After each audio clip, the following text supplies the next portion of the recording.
Hello my lovely, in today's video we are talking about how to create a financial plan for the rest of 2019.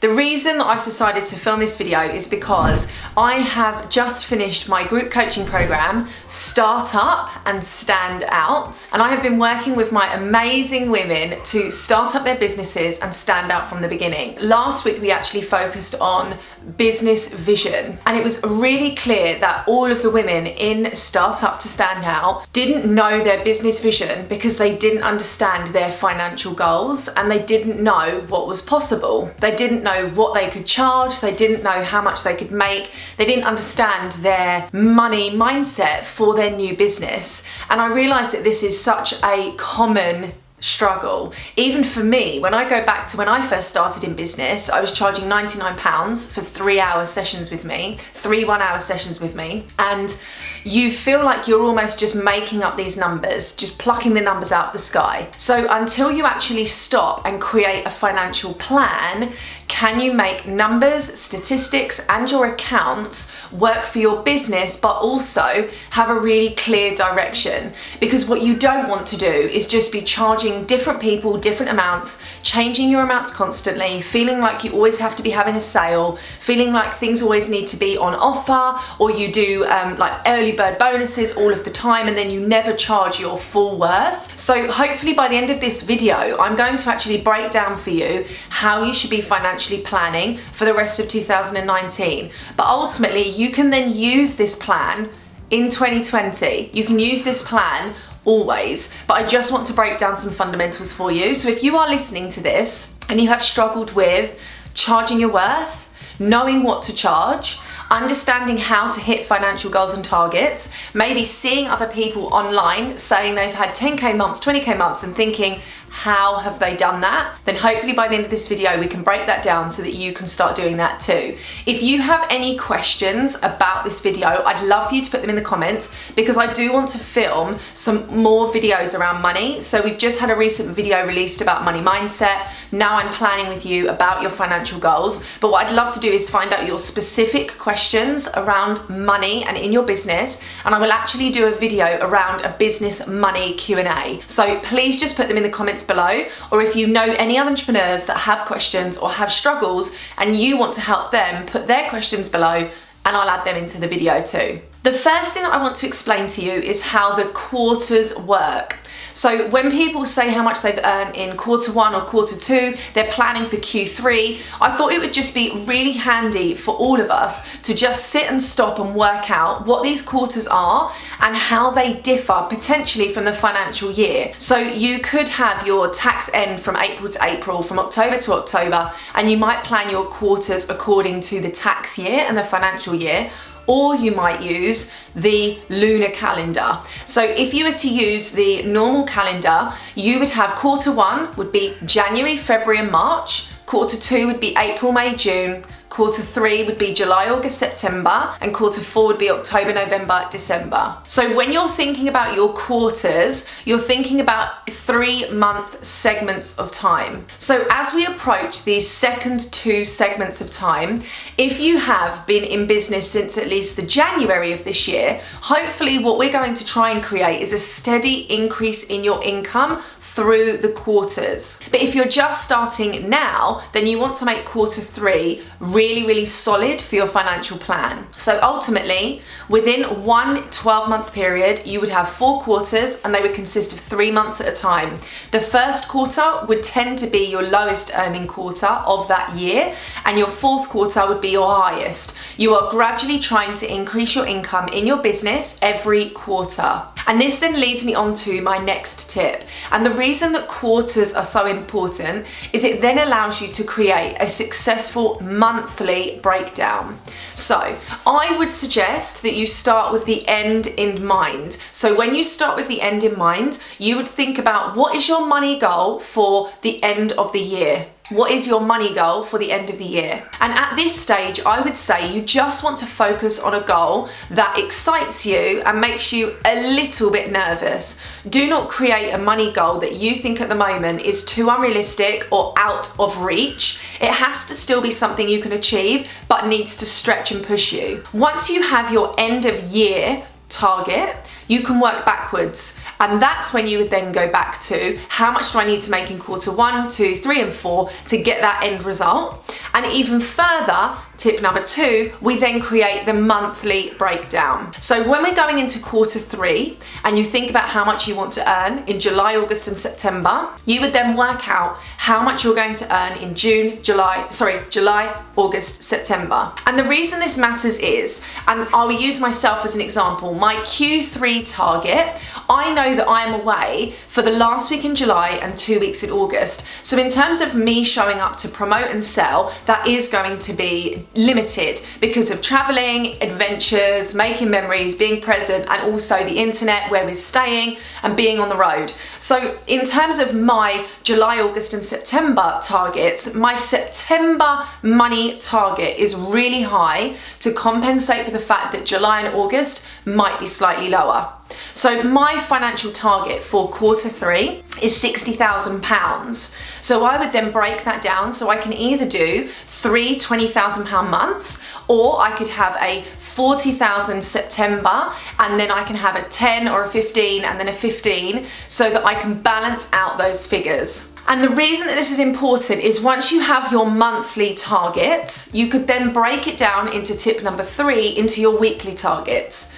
And the reason this is important, and this might seem really scary and intimidating at the beginning, but the more you grasp your financial targets, the more you're showing up with intention, purpose, and clarity. And I talk about these 3 words quite a lot: intention, purpose, and clarity. So it means in this week, I know what I'm working towards. I know what I'm promoting and I know what I'm selling, and it means that I can offer those services. So right now, although you're going to be watching this in the future, my goals for this week were to get 1 more one-to-one client to start for September, and also to fill 1 more VIP day. I've done both of those things because when I've then been showing up online, I know what I'm trying to show up for, who I'm talking to, and what my goals are. It could then mean that next week when I have my London event, which again, you're watching this 2 weeks after that's happened, then during that event, I would hope to create an offer or an invitation for the ladies at that event that they then either carry on their journey with me or invest in me further in their journey. So I would predict and forecast my finances around the events that are happening each week. And by doing that, you can then see if you can match up your monthly target to your weekly target, because it's no good for you to turn around and say to me now, Sam, I want to earn 10k by the end of the month, and you have no idea how you're going to do that. That is not a successful financial plan. So tip number 3 is, once you have your weekly plan, which comes from your monthly, which comes from your quarterly, you can show up in your business with intention, purpose, and clarity. And once you can do those things, your business starts to make money in an aligned way, in an aligned fashion, because you are showing up with the intention and you know the purpose of your content. And not only are you serving your audience because you're being really clear with them, but it means that you're going to actually hold on your value and your worth because you've got a breakdown, and you don't then get to the end of the month and realize you haven't sold anything and then you panic and say everything's on a flash sale. Has anyone ever done that? So I want you to try and recognize that money, and please go back and watch my money mindset video from 3-4 weeks ago, because that is all about how your mindset will impact the money that you're making, the charges that you're putting on your worth, and how your sales could potentially be stagnant and feel quite icky for you. So tip number 3 in this video is to make sure you have weekly targets that you know you can work towards. And also, on a side note, breaking down the big goals into smaller achievable goals means you're much more likely to achieve them. It's that simple. So your weekly goals are important because it means you're much more likely to be able to actually achieve those goals because you're making them bite size. The next thing that you can do is also, when you're thinking about your monthly and your weekly, is when are you looking to have high cash injection months? So this is when you would look at your quarters, and in each quarter you would want to launch at least one new or bigger priced product. So it could be one-to-one coaching, it could be group coaching, coaching programs, it could be a course, it could be a workshop, whatever it is, but at least once every quarter, you want to be launching something of a higher value. And what you want to then be able to see is when those cash injections will be coming in. So like I said to you in the last tip, 2 tips ago, about monthlies, is I know that September will be a higher earning month because I'm coming home in August and I'm launching something to start in September. So because I know that I'm going to launch, I would then be able to work out how many of those places do I want to sell based on the value that I'm putting on it to allow me to reach my target. My 4th tip is, can you see if you can try and plan in when you will have cash injections into your business? And what that means is, when are you offering something and launching something? Because during those periods of time, there will be more money coming into the business. There will be periods of reaping and sowing in your business always. So when there's the time to sow those seeds, that would be you showing up, doing lives, giving content, sharing free ebooks, free resources, whatever it might be. And then once you've warmed up your audience and you've done the sowing of the seeds, you would start to reap the benefits because you're going to launch something. So tip number 4 is, can you see if you can work out when your cash injection months will be and work around those very quickly.